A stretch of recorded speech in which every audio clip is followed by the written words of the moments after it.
Good morning, everyone. Howlin Squalin. Oh, mic check. We're good? Okay. Howlin Squalin Quistuktumatla Squamish Okmeo. Welcome to the Committee of the Whole for Tuesday, January 25th, 2024. And we are grateful to be here on the unceded and traditional territory of the Squamish Nation. Please be advised that this council meeting is being live streamed, recorded, and will be available to the public to view on the District of Squamish website following the meeting. If you have concerns, please notify the corporate officer present at the meeting. That's Melissa there. I am Councillor Chris Pettingill, acting mayor for this month, and so I'm chairing this committee of the whole meeting. I would like a motion for an adoption of the agenda. Mayor Herford moves. Councillor French seconds. All those in favor? Motion carries. Thank you. And our first item of the agenda is a RCMP integrated teams presentation. I welcome Chief Superintendent Bruce Singer and Sean Edwards, strategic analyst for the RCMP. So over to you, Mr. Singer, or Chief Superintendent Singer, I should say.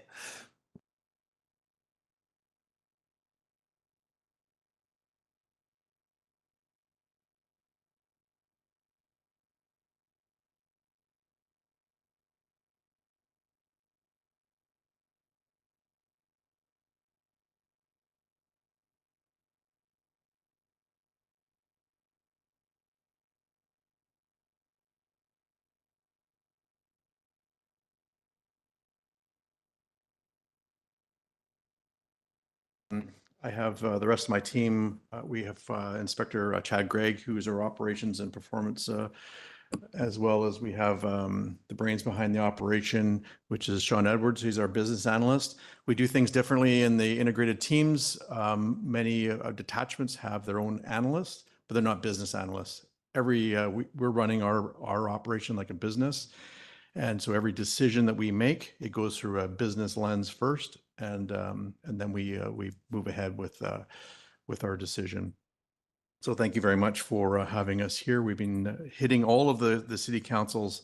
I think this is our last one, and we're actually starting our second round. Started yesterday with our second round, getting out there and getting the exposure to the integrated teams. We haven't been to Squamish for my understanding is over 5 years for a visit. So thank you very much for having us. And we'll get to, we have a number of slides here. A little bit of history.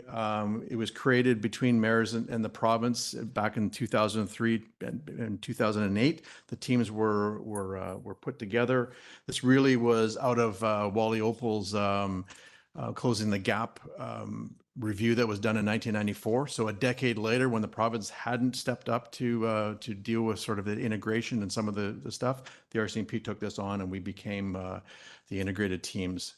Since then, we've had a bunch of municipal departments also join the teams, so that we can everyone can enjoy the economies of scale that we share in. The service model, it allows for specialized policing services, which are the most expensive services for a department or worldwide, and allows the detachment to focus on stuff that happens at the actual at the front line.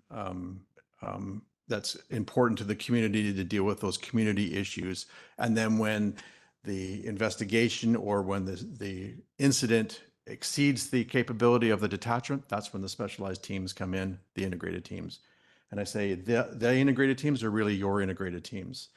I'm very proud to be the OIC of that, but we actually have a governance model with ours. So we're truly integrated, meaning that we have a governance model, meaning we have an integrated teams advisory council, and we call it ITAC. So it's a bunch of CAOs that are interested in being part of the committee. We meet 4 times a year. That meeting then transfers up to the CAO PPC meetings, and then also what we had last week, which is our Mayor's Forum last week. Getting everyone sort of ready to go to UBCM, which happens in fairly soon as well. So it's a better way for the LMD to be informing our municipality stakeholders. On ITAC, we also have the province involved with it, so it's nice. It's distracting. I see my words going across the screen there. I'm like, how am I transcribing this? Wow. So what are your teams? I'm going to get to a video in a second, but the ones in yellow there, those are the outward facing teams, the ones that you see on a day-to-day basis. And behind the scenes is our blue box. Blue box is there. So the executive team, which happens to be all of us here, we have an internal investigator as well as our corporate support that happens that we have at Green Timbers in Surrey.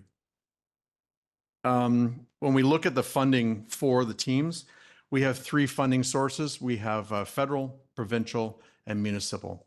So the way that the teams were created, we have those three funding sources that come in. It's really complicated how it all happens.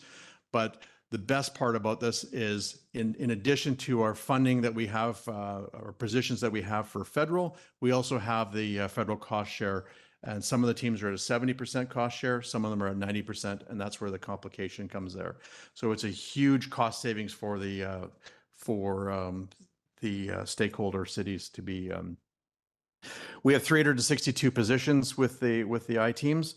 So the awesome thing is that when that critical incident happens, one or two phone calls later, you have access to 362 police officers for them to assist with whatever that critical incident happens to be.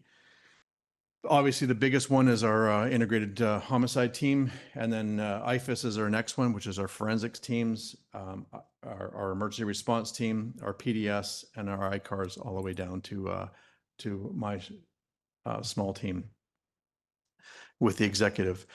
So why do we have the teams? So it allows you to have unfettered access 24/7, 365 days a year.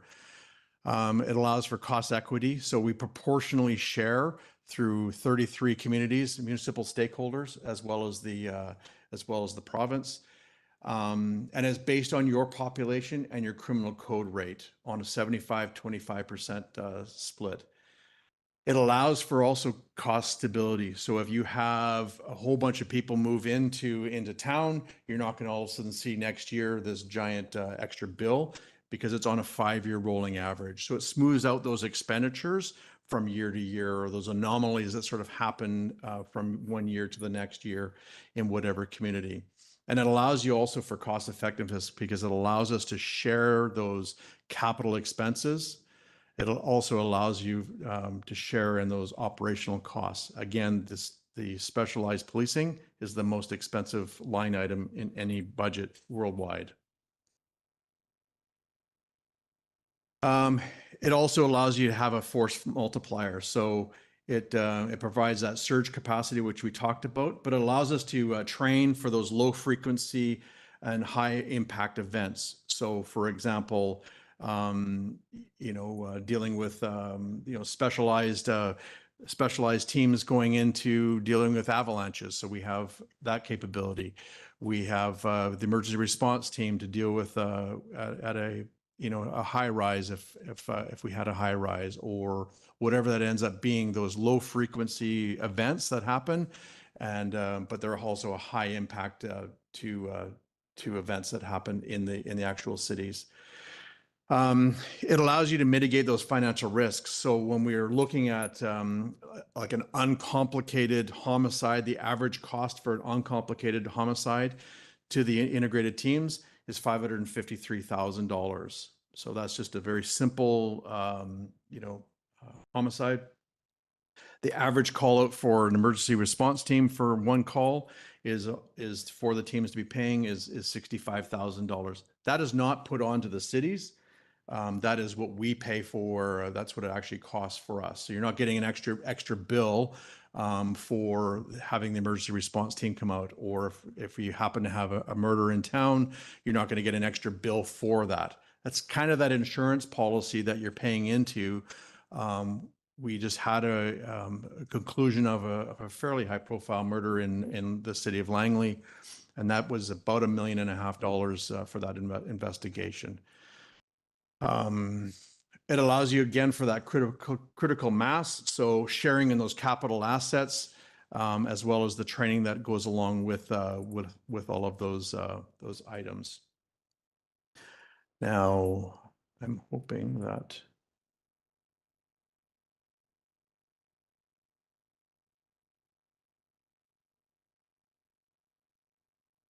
I have a video and it's not here, so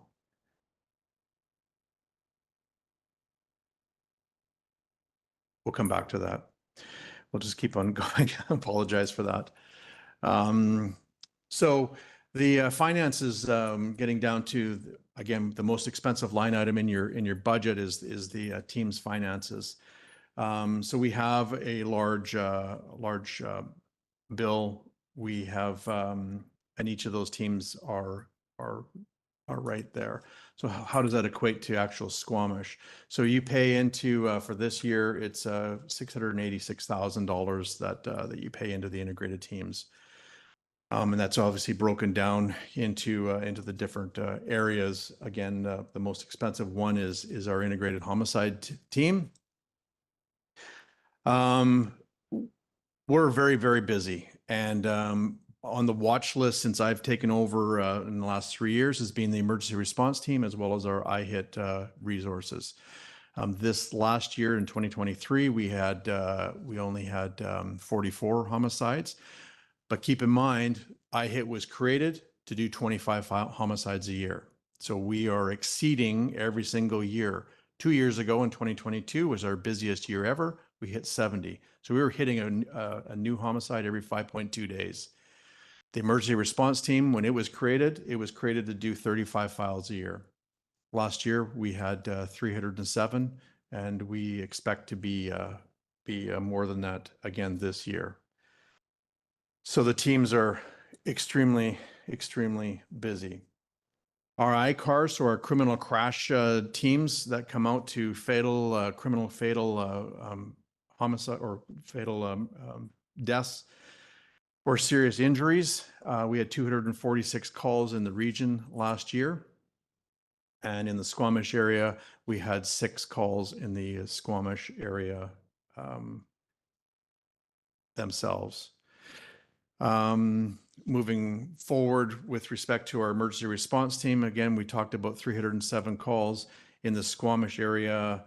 I put this slide up there because there's quite often questions as to, how much are we rolling out to a mental health call, for example. That was a big question that the city of Langley had last year, and it seems to come up in most ones. So 307 calls last year, and I believe that our mental health barricaded calls were 33 out of those files. But you can see the different areas that we're dealing with and the biggest one obviously is search warrants that we have. And last year we had 2 calls for the city of Squamish.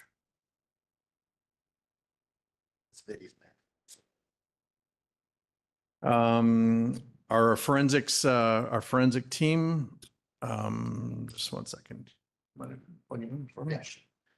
So I'm just trying to get this video up here, and I'll just keep on going with this. So our ident calls, 3,480, and in Squamish, the city of Squamish, we had 13 calls. The graph that you see on the left-hand side, that is just sort of a little snapshot. We're going to be coming up with new quarterly reporting for your teams, so you can be able to see exactly where we're at, what we're being called to, and what we're actually doing in your area. Again, our homicide team, we didn't have any homicides in Squamish last year. We had 44 total, but we had one in 2022 and one in, I believe, 2017 here in Squamish itself.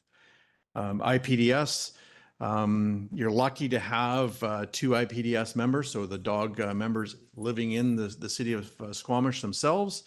One was just newly promoted. Well, actually, both were newly promoted. So we had, drawing a blank as to what her name was. She's our first female sergeant in PDS nationally. So we're quite Sorry, proud of just that. 1 second. I have a question. Mayor Herford?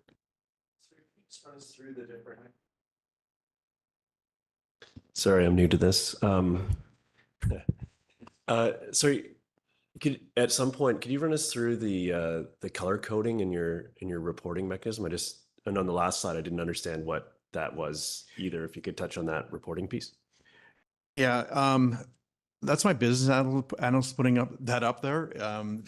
So I can have Sean come up here and pop in here. But basically, the color coding is showing you the difference between. Actually, Sean will just come up here and explain it. So And sorry, yeah. thank you. So for IPDS, what the color coding shows is on the left-hand side is the call type. On the right-hand side is the call outcome. So what does that mean? It means when IPDS goes to a call, they say we achieved our intended objective, we provided valuable assistance, or they provided support, or it was canceled. So you can look at, say, noisy party on the left, and then on the right-hand side, you can say, well, they think for 50% of the time they achieved their intended objective, whatever they needed to do at that party, they achieved it. And then for 50% of the time, they provided indirect support. So they provided backup to a general duty member. So they were in the neighborhood, they went with the general duty member, so they weren't outnumbered at this party. For assaults or break-in enters or thefts, you can see that for like weapons calls, they're like, we achieved our objective 100% of the time. They either, apprehended the person with the weapon or found the weapon on a search. So it allows us to start looking at the outcome for different types of calls. So when we run it over in the entire portfolio, something like going to alarm calls, they're only achieving their objective about 5% of the time. So they've changed their approach. They're like, if you can see the person on video, if you know they're still on site, we'll come. But if the alarm is from 8 hours ago and you just found out when you got home, showing up with a dog isn't going to really help you find anything. But if it's associated with a crime, they'll come, they'll search for evidence. So that would be, there was a break-in, they stole something, but they also found evidence, they would be achieving their objective. So that's the color coding in almost way too many words. Aren't you glad you asked? And Yeah, it's our way that Oh, we're sorry. trying to- Can we have to manage our own mics here? So if you want to just turn your mic on, there's a little bar at the bottom. Yeah, thank you. Sorry about that.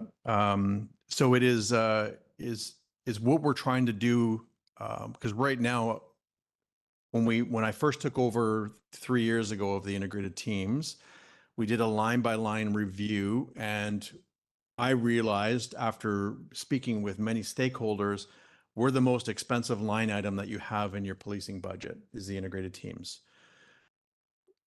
I also realized a number of other things is we need to do a better job at getting that information out to the cities as to what we are actually doing for you. So when we start coming up with this stuff here, and this is just sort of, we're piloting this right now, we just put it up there.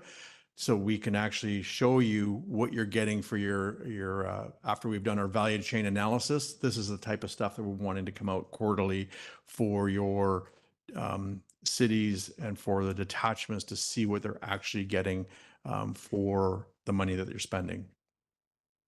I think it's going to be good, and it'll show you exactly what the value that you do have.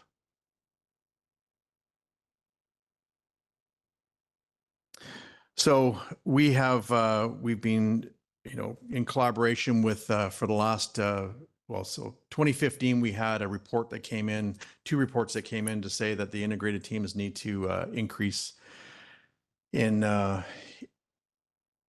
humans working, and we haven't done that. So since 2018 to 2022, you can see the blue line on the top there. That is what population has done. It's gone up 28.5%.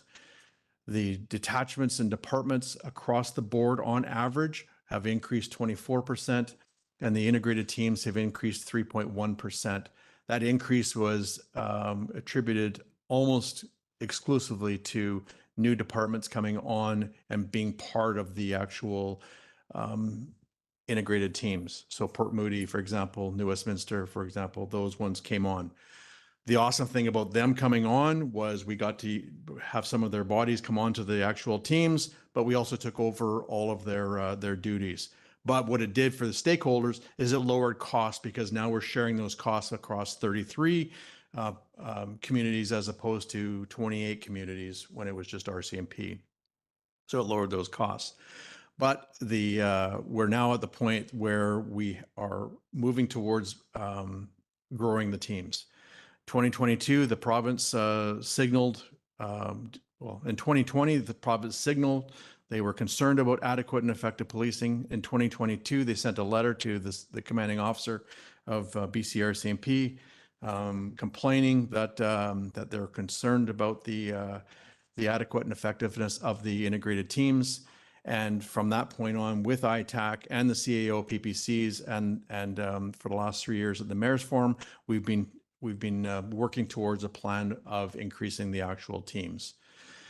So that's where we're going to go into next is this increase for the teams. So just looking at that homicides for the integrated teams for IHIT, you can see the line in the blue there. So when we were created to do 25 files per year. We've been averaging a clearance rate of 22 files per year. We receive on average 41 files per year. So we're really in essence falling behind by 19 files per year on homicides. Doesn't mean we're not working on them. It's just we're having to prioritize with new murders coming in, homicides coming in. So you can see that those continue to go up on both sides. So we are going to be increasing all of the I teams, but this is just a snapshot as to where we're at with our integrated homicide team. So we have 91 municipal positions and 19 provincial positions, totaling of 110 total positions.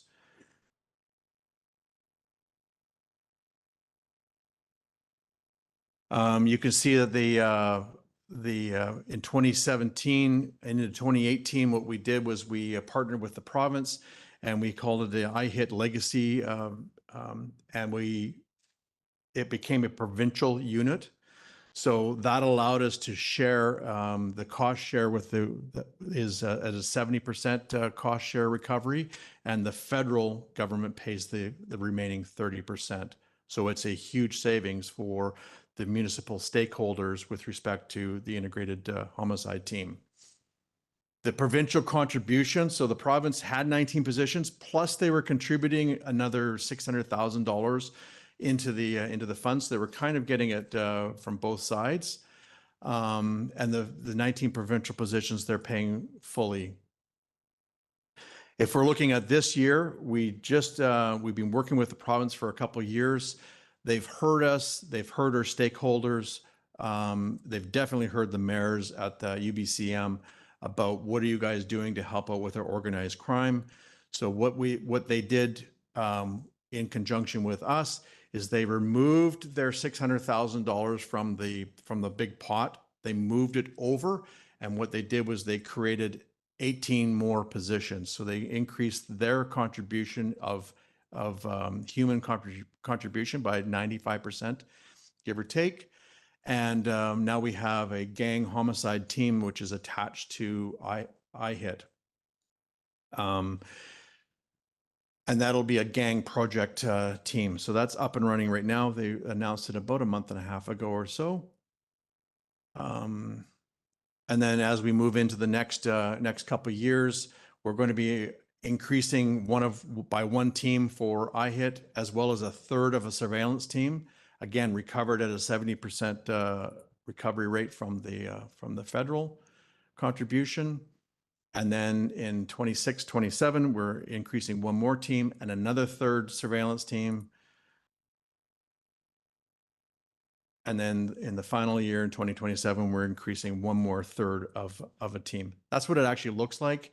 So we've deferred the IHIT because we're getting the new gang homicide team. We've deferred the growth for another year. So it's pushing that down the road. So over the next 5 years, we'll be increasing all of the teams, but the biggest one is going to be IHIT, obviously.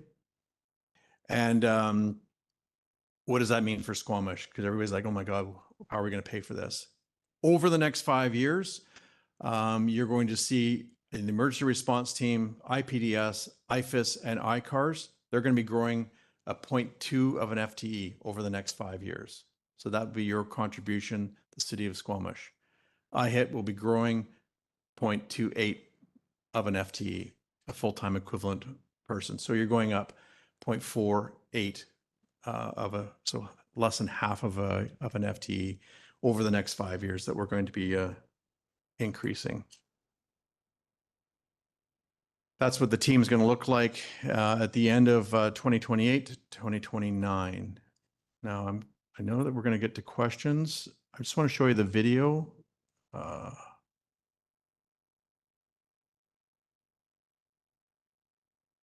Yes, Ms. Latimer.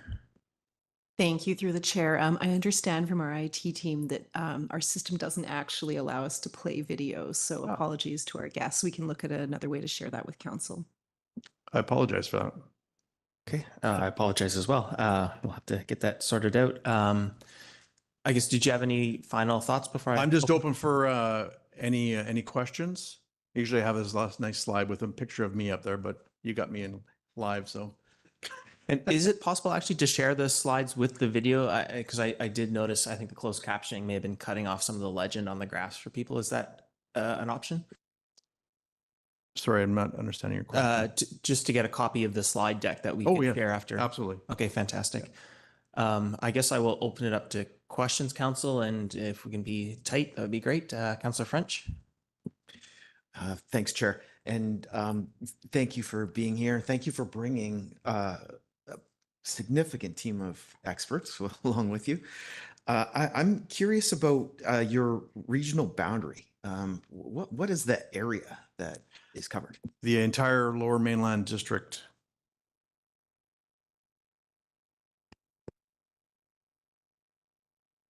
So when the green light is on? It's the entire Lower Mainland District. So from Pemberton all the way to Boston Bar.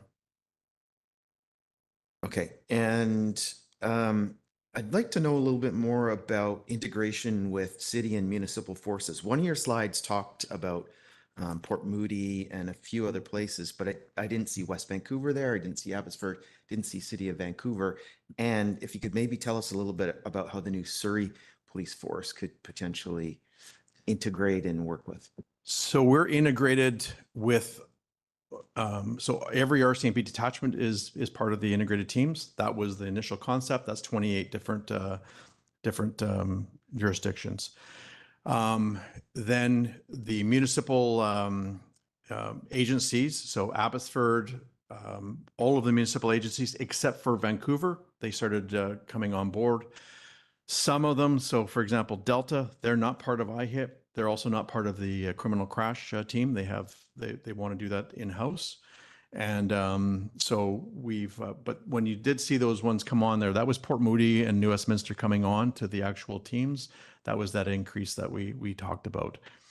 So I'm not sure if I answered that question. Could you talk a little bit about Surrey and how? So the plan from what they've told me and what the province has told me is they fully intend to come on board to the actual integrated teams, which is a great news story. Again, the more that we proportionally share the expense of specialized policing, I think, and I'm not just talking because I'm in charge of this, but I think gone are the days as we see the cost of policing going up more and more every single year. The most expensive aspect of policing is specialized policing. You don't just start your own homicide team up. You don't have the expertise. You don't have the infrastructure. You don't start your own emergency response team up. You don't, just to buy one vehicle is $541,000 for a new vehicle that we have coming in this year. You know, that's an expensive, well, just to start an emergency response team up, you're looking at, you know, probably about $35 to $60 million to start that up. So I can't imagine any community saying, you know, we're not going to do this anymore, and now we're going to go on our own. You know, just looking at dogs, for example, or PDS. So I think the average cost for a PDS member, the dog handler, and the dog, and the infrastructure that goes along that to house that is $394,000. Right now, we look at the cost of, you know, you're looking at $1,800 right now. Not you, we don't bill you for it, but it costs per call. It's about $1,800 per call just to have the dogs come out.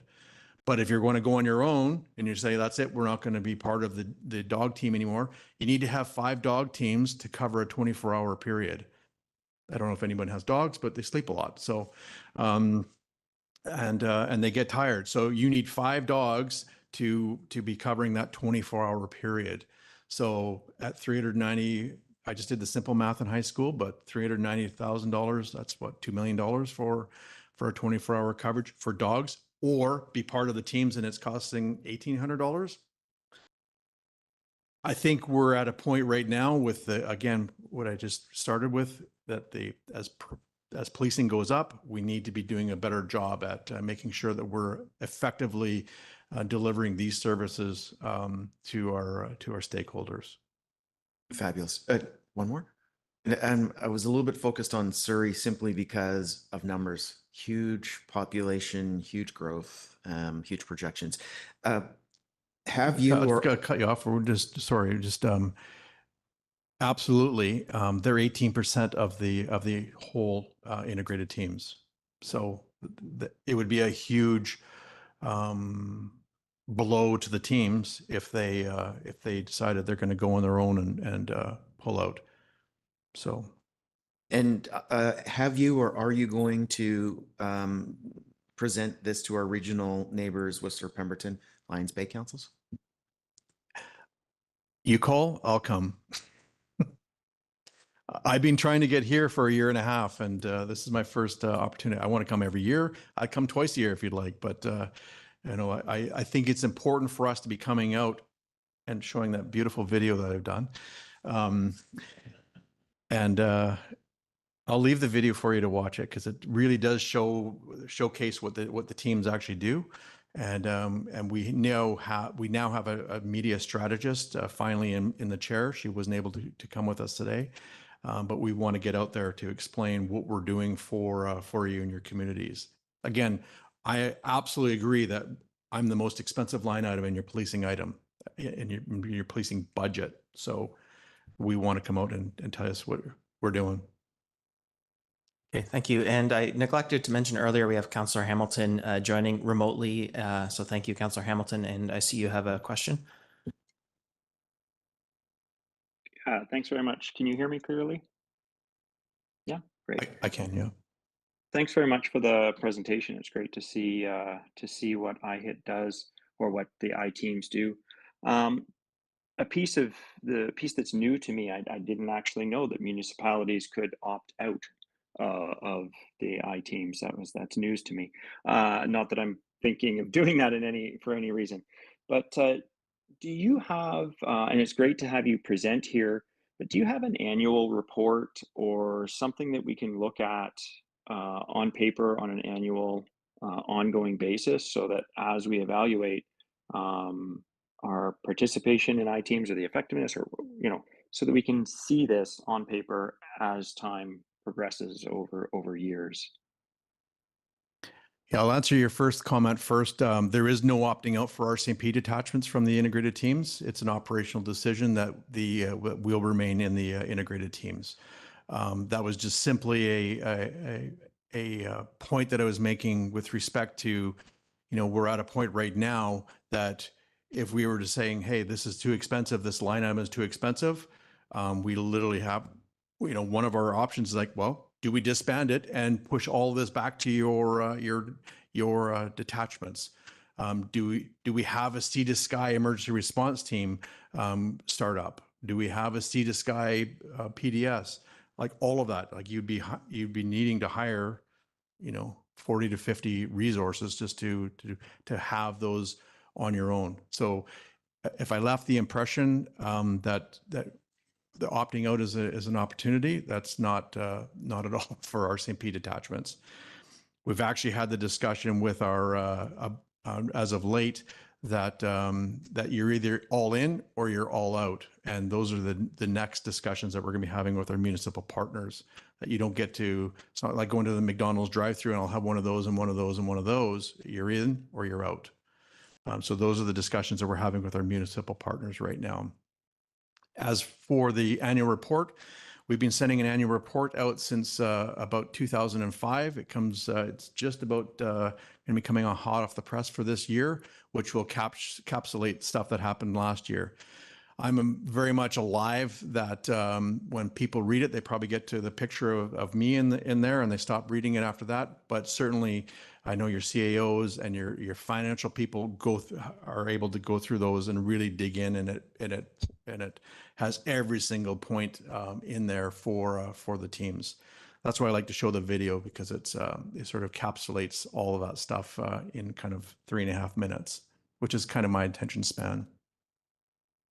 Great, thanks very much. Yeah, so maybe I'm sure Megan and Ms. Latimer probably has all of those annual reports. If we could share those with council, that'd be great. More reading. And thanks for the clarity on municipal opt-in, opt-out. My impression, I think, came from one of the graphs that said Port Moody opted out and then Port Moody opted back in, or something, which seemed curious. Okay. Yeah, I'll explain that point, because it sort of drives home the value of the integrated teams. So at one point, the city of Port Moody decided that they were going to pull out of IHIT. They pulled out, and they decided they were going to subcontract those services, those homicide services, to Vancouver. They hadn't had a murder for a while, so it's kind of an insurance policy that you're paying into. And they're like, well, we can save some money. Vancouver will do it for us. And so they left.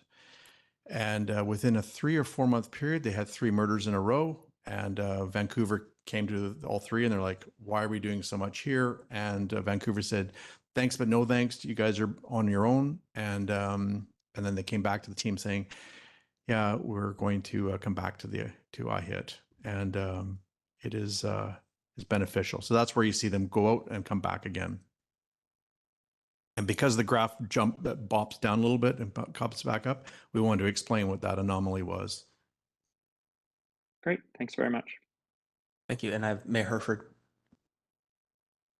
Thank you. In one of the slides you were showing, I think it was general call volume and population growth and all that stuff trending much higher than investment in IHITs or in the I-teams. And I was viewing that one as the setup for a big bump coming. And thank you for breaking it down to what the impact is for us, which is smaller than I anticipated from that. Do you feel, is it the addition of this gang work that is sort of making you feel comfortable with the alignment of those graphs? Because they still seem to be sort of trending quite far apart, even with the addition of the resources. So I'm just wondering how we arrived at that level of resourcing, and to me that trend looked quite challenging. So just where do you see things laying in that context?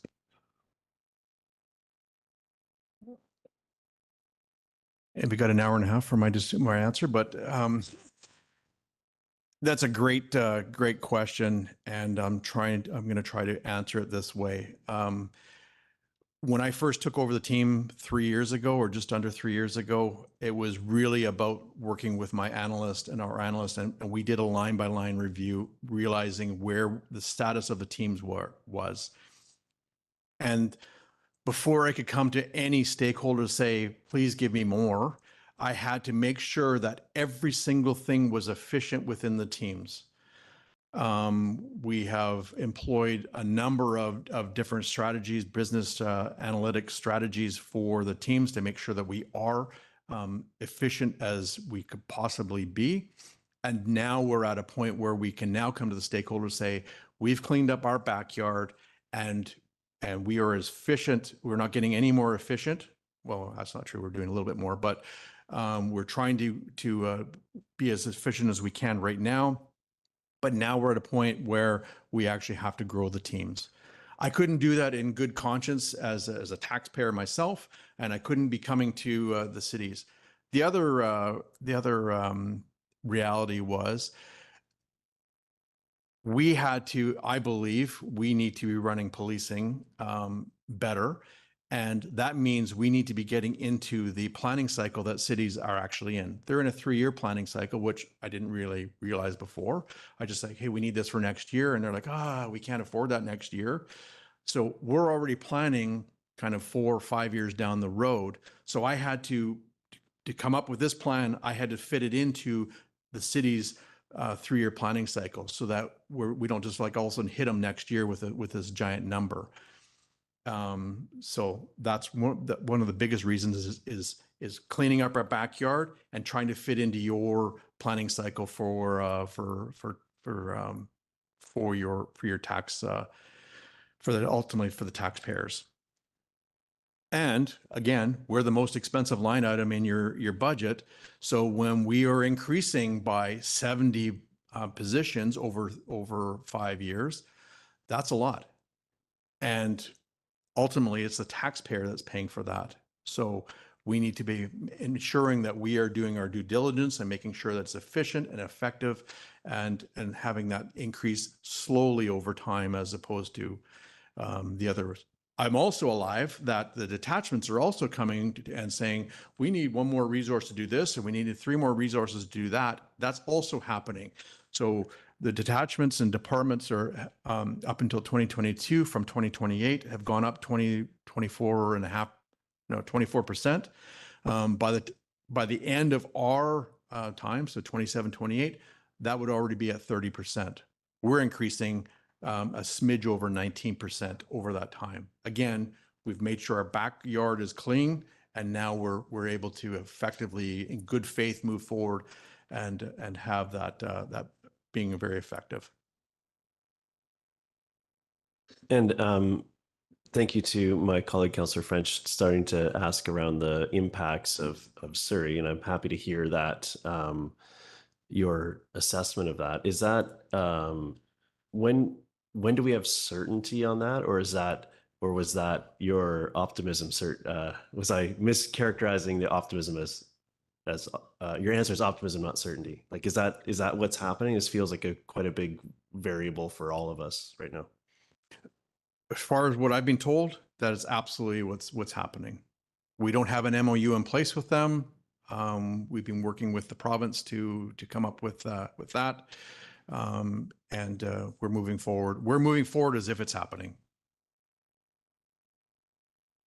Okay, I'm just going to take the privilege of the chair to ask one quick question. The one thing that jumped out at me is VIP security. And I'm curious about what sort of person qualifies as a VIP generally, and who decides who is and isn't a VIP. Yeah, that's a great question, and was actually asked it in Langley yesterday. So it means you were watching the slides.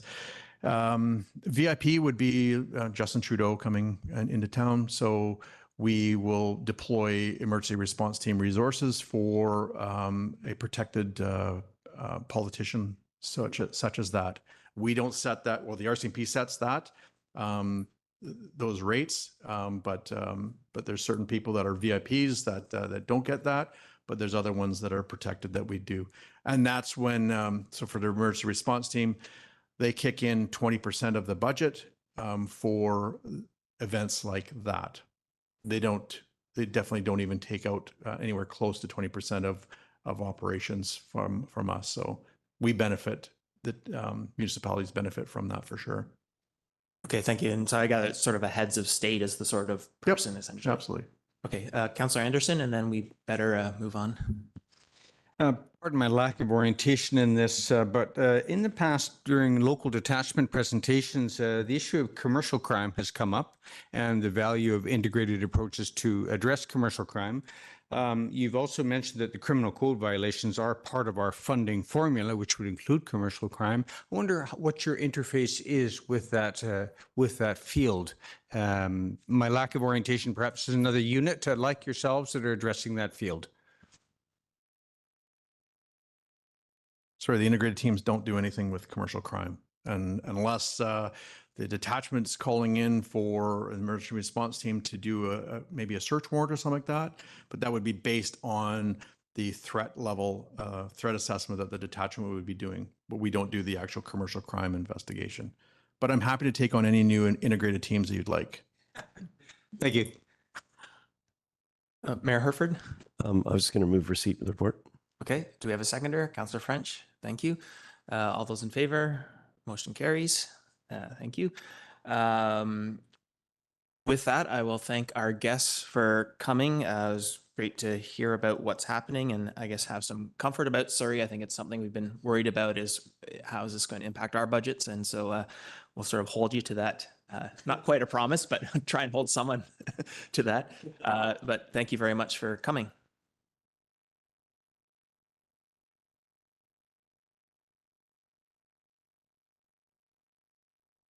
And why don't I give us until 5 to 11, just a 5-minute recess to switch over presentations. Thank you.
And I'll call the meeting back to order. We're at the Committee of the Whole for Tuesday, January 25th, for those just joining us, and on to the Mamquam Ring Road Failure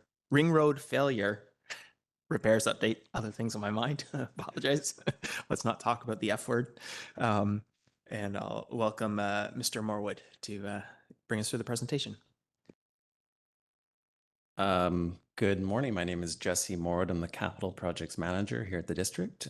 Joining me today is Sarah Bailey, Director of Engineering. The resolution today is provide council with an update on the status of Mamquam Ring Road, as well as the slope stability review and risk assessment currently being undertaken. Today's intent is to be a very brief update on what's going on. We did intend to come back earlier in the year, so our apologies for kind of the late point in the year. The work has taken longer than expected, as well that there has been some recent developments, which we'll get into. Our intent is to come back in the fall with a more fulsome report to council. So again, this is meant to be an interim update on what's going on. A quick background, in November of 2021, there was an atmospheric river that caused significant damage on Mamquam Ring Road. This involved a significant amount of road cracking along, you can see that on the map, as well as a landslide shown in the top left of the image there, which was on private property. So there has been a significant amount of work that has been completed, namely all that road cracking originally identified has been replaced or fixed, included bank stabilization, road realignment, as well as a lock block wall. There has been ongoing works on the private landowner side that was the slide area. That has been incrementally happening since 2022 and is still ongoing. As well, there has been additional road cracking that we've identified over the winter that has to be addressed as well. Here's a few photos. This is the original landslide area just after when it initially happened.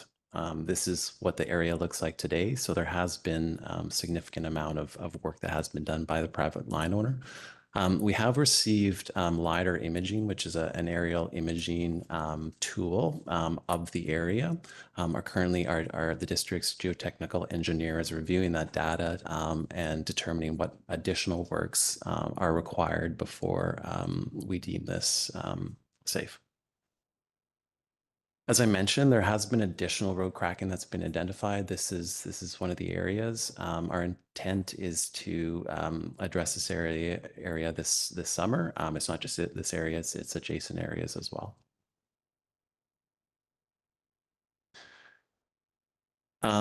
The project work that we've done to date has been addressing the physical damage of the road done during the atmospheric river, but there are other intact sections of the road that remain in their original condition that may be susceptible to additional failures. As a result, the district's undertaken a slope stability risk assessment, and the purpose of this is to better understand the likelihood and severity of additional slopes happening and the associated risks if and when we open the road. Actions taken to date are we've retained a geotech engineer, as I mentioned, and they're completing a risk-based hazard assessment report. We currently have a draft of the report, but it's being peer reviewed by a large geotechnical firm in Vancouver to monitor its accuracy and robustness. As I mentioned, or this report rather, is going to be complete this summer, and as I mentioned, we'll be bringing the report information back to council in the fall. A little bit more detail about the report. It looks at 6 different types of failures that can and may have already happened on the road, such as slumping and cracking, but also rock falls, undercutting of the slope for the Mamquam River, and others. The report will identify the likelihood of each of these happening and which of the risks are highest. It will also compare the overall risk to other types of activities, such as driving your car on the highway. The report conclusions are going to inform risk management planning for the district and determine the conditions that the road can be reopened. There will be a series of recommendations that are going to include physical and operational improvements. The next steps with this is, as I mentioned, it's going to be finished. The report will be finished in the summer, pending the peer review. If the peer review doesn't come up with any significant changes, the district staff will review this in more detail and develop an implementation plan for making those changes and opening the road. We will present to council in the fall. A few closing remarks. The road still is closed. Again, there's road cracking and that landslide area that needs to be addressed.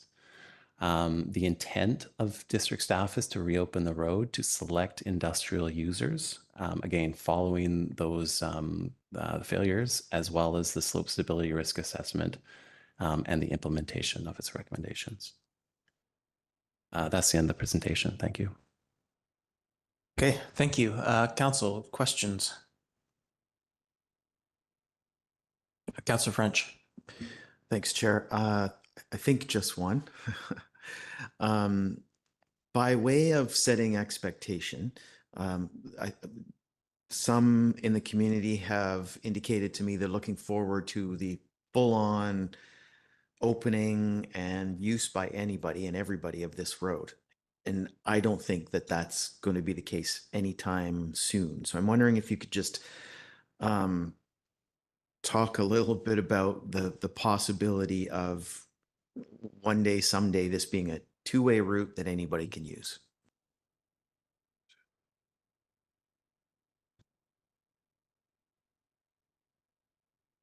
Is that on? Yeah. Thank you for the question through the chair.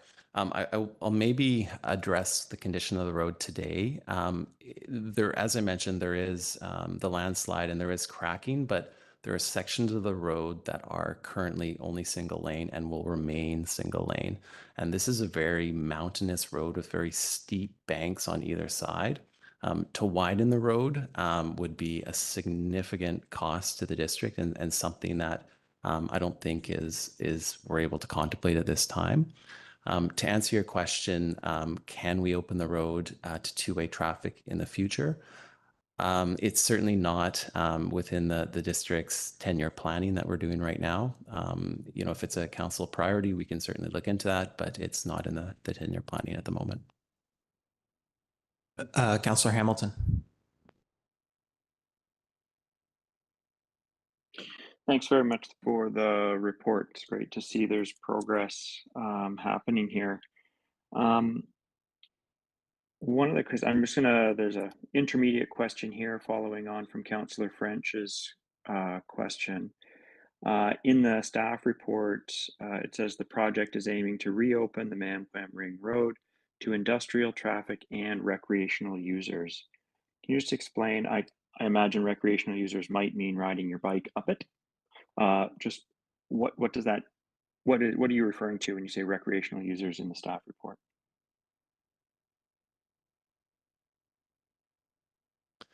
Through the chair, there is, yes, part of it is the use of cyclists on the road is not considered a significant risk to be for use of the road. As well, there is I believe some dirt bike jumps in the vicinity, and also that has been evaluated and isn't seen as a significant risk. Okay, thanks.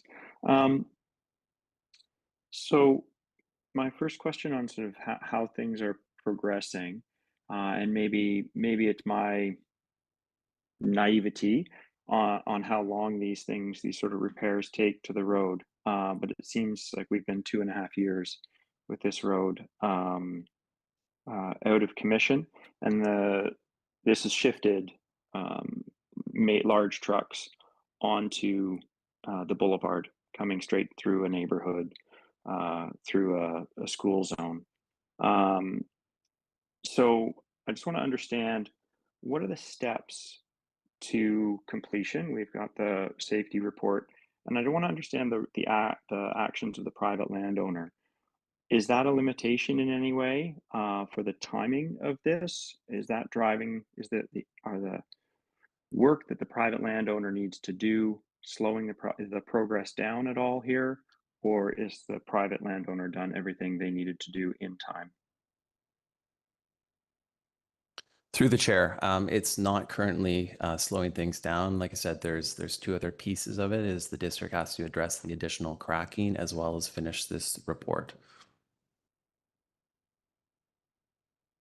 Thanks. And I've noticed a significant number of very large trucks coming down recently, and I'm wondering if the boulevard is being used as a trucking route for the debris flow barrier construction. Through the chair, Sarah Bailey, Director of Engineering. Our traffic bylaw states that industrial users must use either a trucking route or the shortest possible path to the highway. And yes, the boulevard is that path for the logging. It's currently not in relation to the debris flow barrier because that has not yet been approved. But I believe that's through the work being done through the community forest at the moment. Okay, interesting.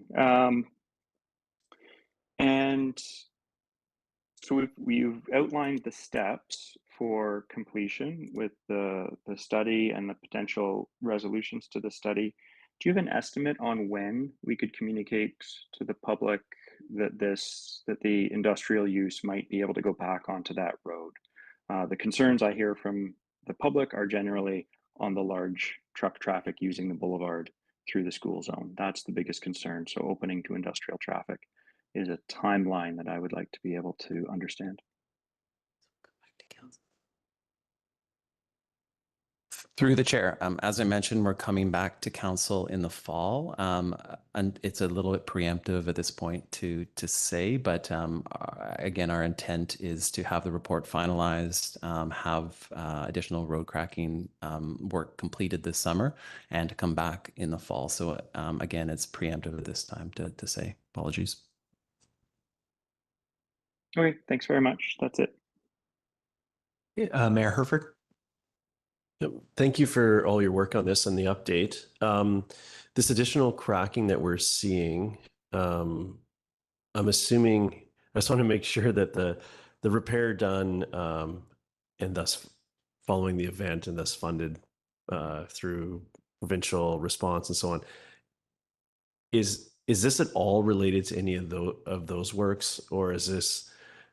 I'm not debating that it needs to be done in any way. I'm just trying to figure out who's paying for this to get done, and is that the appropriate party? Which in this case, it feels like it's falling back to us. But are these connected in any way? And is this a point of maybe advocacy going forward, or something? If it was more appropriate that be funded by the province as a sort of a knock-on effect of the initial damage? Through the chair, no, it is unrelated to the atmospheric river. It happened, 2 years later, unfortunately. So, it wasn't the road was built in a way that it's conducive to cracking, unfortunately, and that's what we're trying to address. So the work that we did 2 years ago or related to the atmospheric river is unrelated. This is additional cracking. Mayor Herford. Okay, thank you. And was there another? To the mayor, I was just going to add, that's why it's important that we come back to council. There's likely to be continuous ongoing monitoring of this road. We're likely to find additional cracking over time. If we open it, it'll likely be under certain conditions with monitoring. We need to determine by who, by users or by ourselves. It's not as easy as opening. Industrial users will have loading on the road, which will again exacerbate some of the issues. So this is going to be a long-term discussion for us to have hopefully later in the year with long-term financial implications. Thank you. That led me into my second question, which you touched on there. I'm optimistic that we can get industrial traffic onto this road when appropriate. But when I think about managing industrial traffic on a single lane road, that sort of industry onto itself can figure that out, radios and so on. But then we have the very practical pieces about public access during those times, and it's open and people go. So is that something we'd be looking at in the fall as far as what the protocol would be for having folks or industry use that road? Is that the timing and the type of conversation we'll have then? Through the chair, we'll be having those conversations internally. We've already started some with public works staff on how logistically this might work, and it's not easy and it's not straightforward, and it's certainly not going to be a free-for-all due to the nature of this road and the risks it's currently under. So we'll start those questions internally, and in the fall we're hoping we'll be able to come back with a more robust plan for how logistically we intend to manage this opening and the risk between the different users, weighing the benefits of what it is we're trying to achieve, which is getting industrial traffic off a residential route. Thank you. And I suppose that would interact with our traffic bylaw around who's directed to use this particular route. So I look forward to those. I'm just going to make that assumption, but we'll cross that bridge when we get there. I will say that as chair of the community forest, when we're looking at the harvest work that was done in the planning of the trucking, it was quite it was a high priority to make sure that safety was paramount through the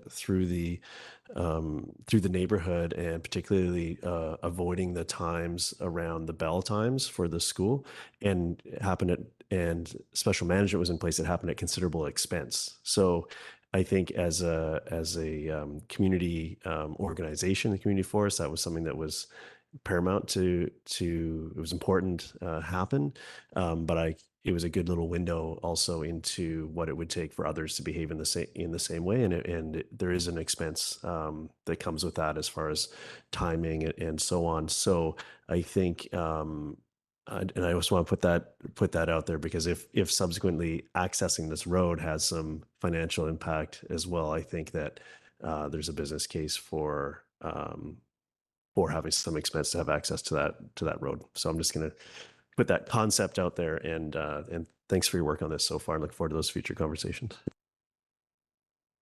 Thank you. And just before I go back to you, Councillor Hamilton, I'm going to ask a question.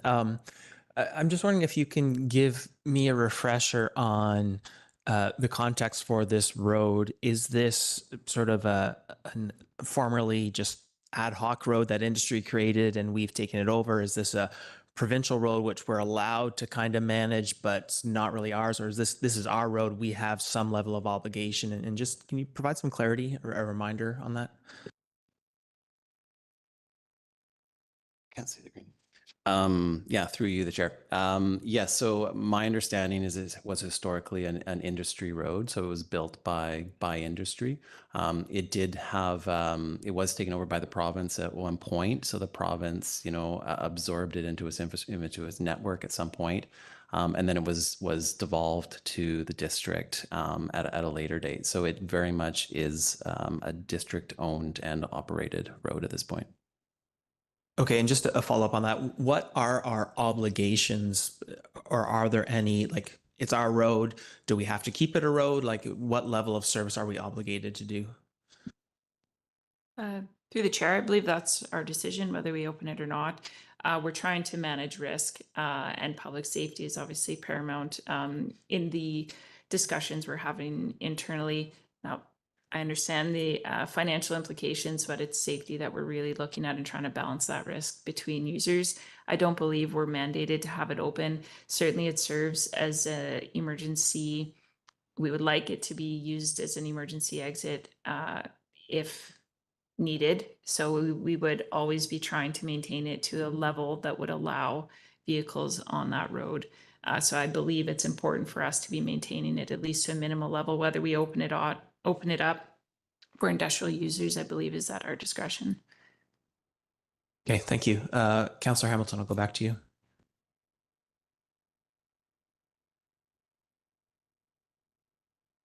And I think you're on mute. Or frozen. Thanks. Yeah, I put my hand down instead of unmuting. Anyways, thanks. One more follow-up question on timing. Do you anticipate getting back to council in time for this year's budget cycle for us to allocate whatever funding we foresee being necessary to get this project to completion? Or is there some possibility that we're going to get into a year delay because we didn't know the numbers before this year's budget cycle?